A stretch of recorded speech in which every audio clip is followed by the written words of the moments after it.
"Don't you dare walk away from me, Ethan." Garrett's voice cracked as he grabbed my wrist, spinning me around in the middle of the empty corral. The setting sun cast long shadows across his face, and I could see everything he'd been hiding for months written in his eyes: pain, frustration, and something that looked dangerously close to desperation. "I can't keep pretending this doesn't matter. That you don't matter." My heart was hammering so hard I could barely breathe. "Garrett, let go now." His grip softened, but didn't release. "Not until you tell me the truth. Do you feel it too, or have I been losing my mind alone for the past year?" I'd been working at Black Ridge Ranch for 18 months when Garrett Walker became more than just my boss's son. He became the center of my entire world, though I'd never admit it out loud. At 26, Garrett was everything I wasn't: confident, commanding, built like he could wrestle a bull and win. He ran the ranch operations with an intensity that made grown men twice his age respect him without question.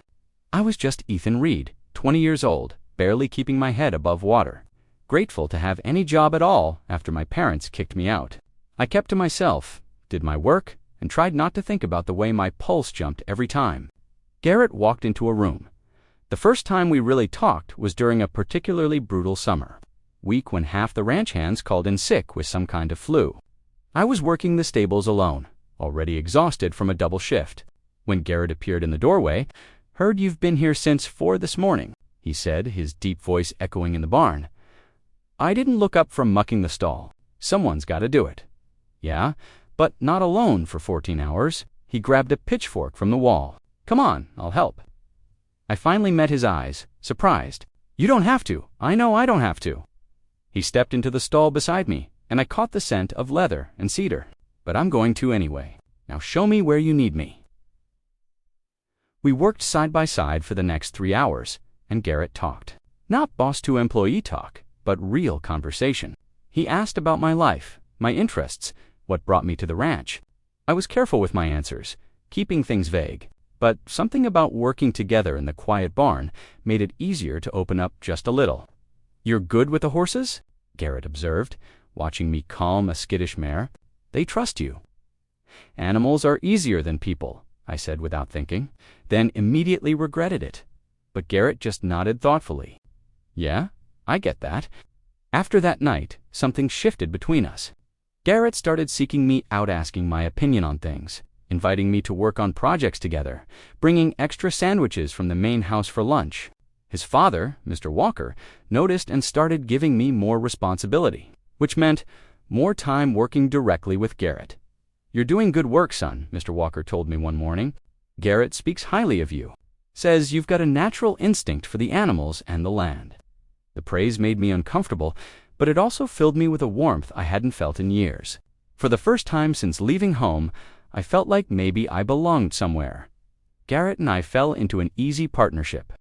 We'd ride out to check fences together, repair equipment side by side, work cattle drives as a team. He had this way of making me feel capable, valued. When I made a mistake, he'd just shrugged and say, "That's how you learn." Then show me the right way without making me feel stupid. But there were fleeting moments when something else flickered between us. The time his hand lingered on my shoulder just a second too long when pointing something out. The way his eyes would find mine across the mess hall during meals. The protective edge in his voice when one of the rougher ranch hands gave me a hard time, Garrett asked one afternoon, finding me behind the equipment shed after a particularly harsh verbal beating from Buck, one of the older hands who seemed to take pleasure in pushing me around. I wiped my eyes quickly, embarrassed to be caught. "I'm fine." "No, you're not." He sat down beside me on the ground, close enough that our shoulders almost touched. "Buck's an asshole. Don't let him get to you." He said, "I don't belong here. That I'm too soft for ranch work." Garrett was quiet for a moment, then said, "Ethan, look at me." When I did, his expression was fierce. "You belong here more than half these men. You work harder, you care more, and you've got more heart than Buck could ever dream of having. Don't let anyone make you feel less than that." The conviction in his voice made my throat tight. No one had ever defended me like that, believed in me like that. "Why do you care so much?" Something flickered across Garrett's face, something vulnerable and quickly hidden. "Because someone should," and because he stopped shaking his head, "just because you deserve it." I wanted to push, to ask what he'd been about to say, but the moment passed. Garrett stood and offered me his hand. When I took it, the contact sent electricity up my arm. And from the way Garrett's eyes widened slightly, I knew he felt it too. Things got complicated when Sarah came to visit. She was the daughter of a neighboring ranch owner, and from the way everyone talked, she and Garrett had some kind of understanding, an expected future together that made sense for two powerful ranching families. I watched her arrive in a pristine white truck, all blonde hair and perfect smile, and something twisted painfully in my chest. Garrett greeted her warmly, and I turned away before I could see more. For the next week, Sarah was everywhere.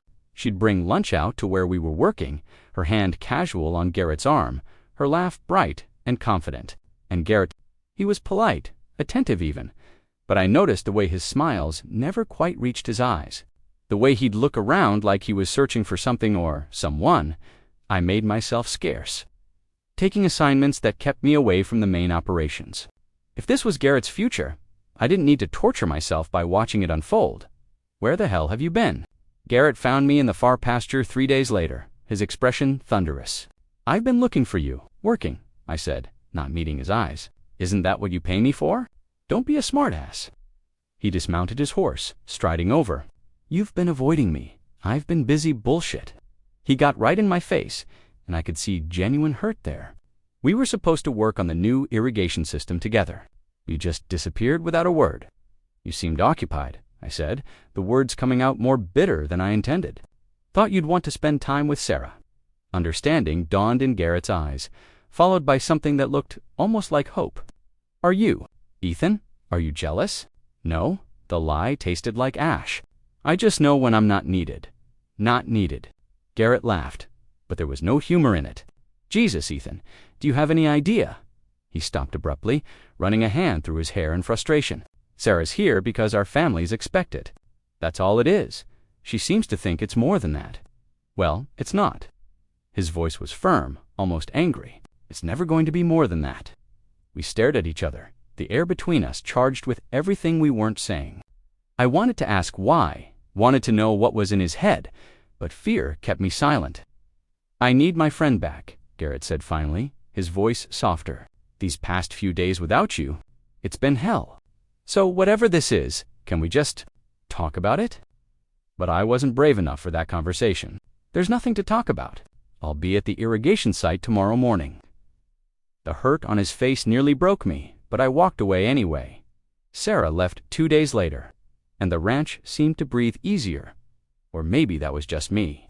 But things between Garrett and me stayed strained. We were polite, professional, but the easy friendship we'd built was fractured. The silences felt heavy, loaded with unspoken words.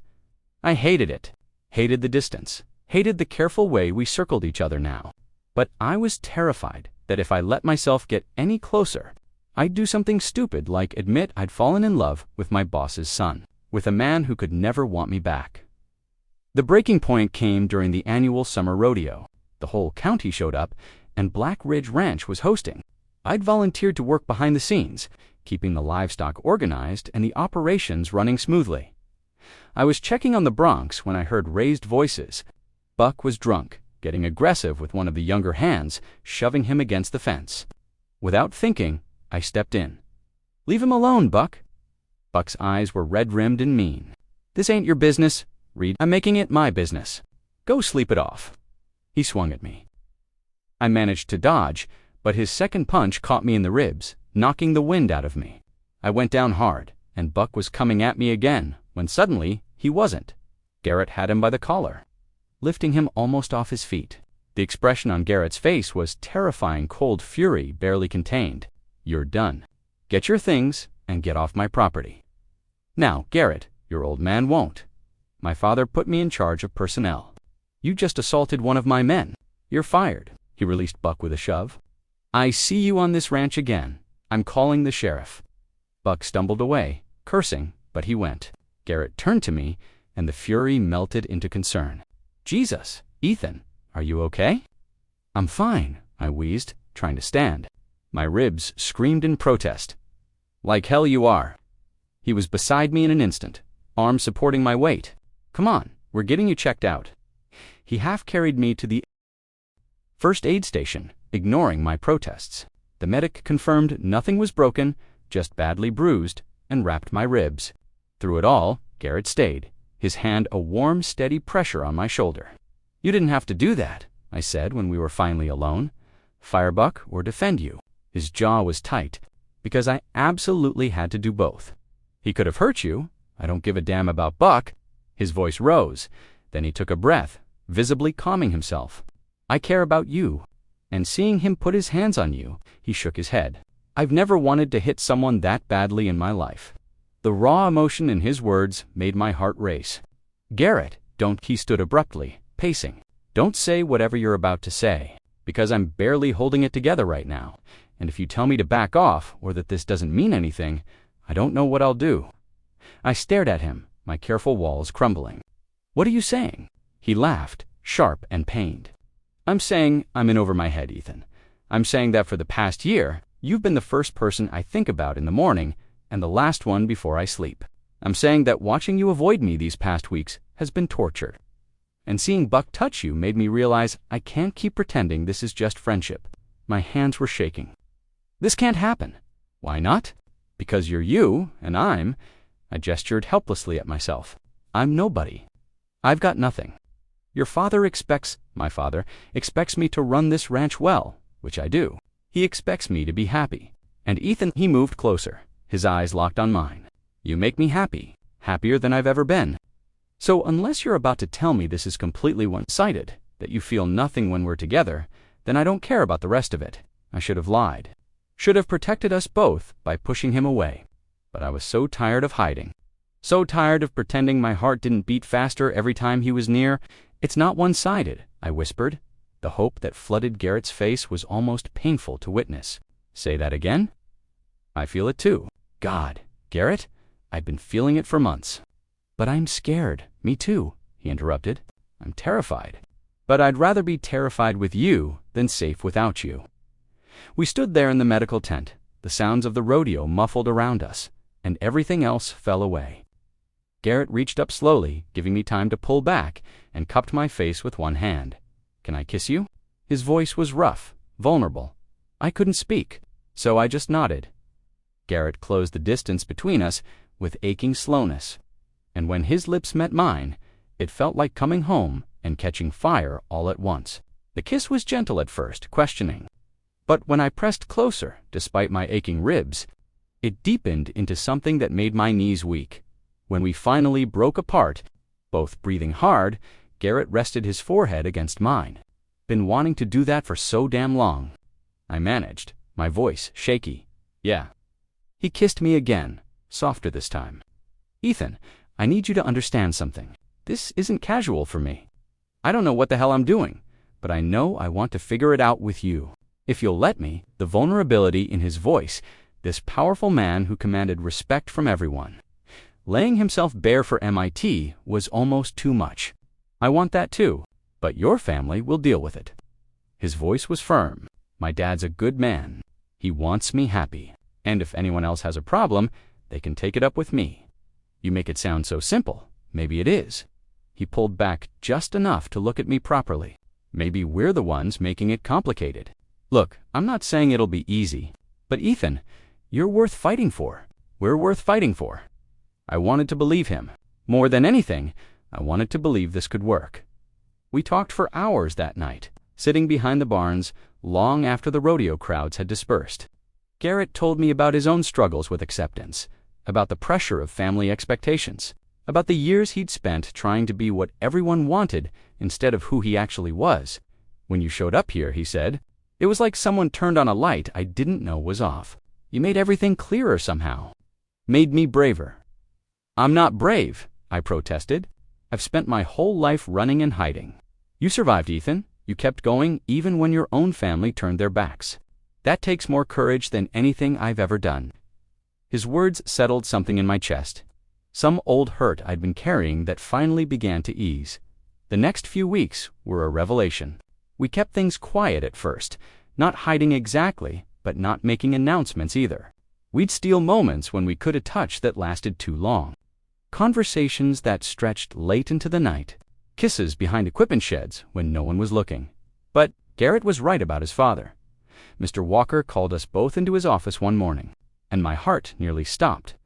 "Boys," he said, looking between us with those keen eyes that missed nothing, "I'm going to ask you something, and I want honest answers. Are you two together?"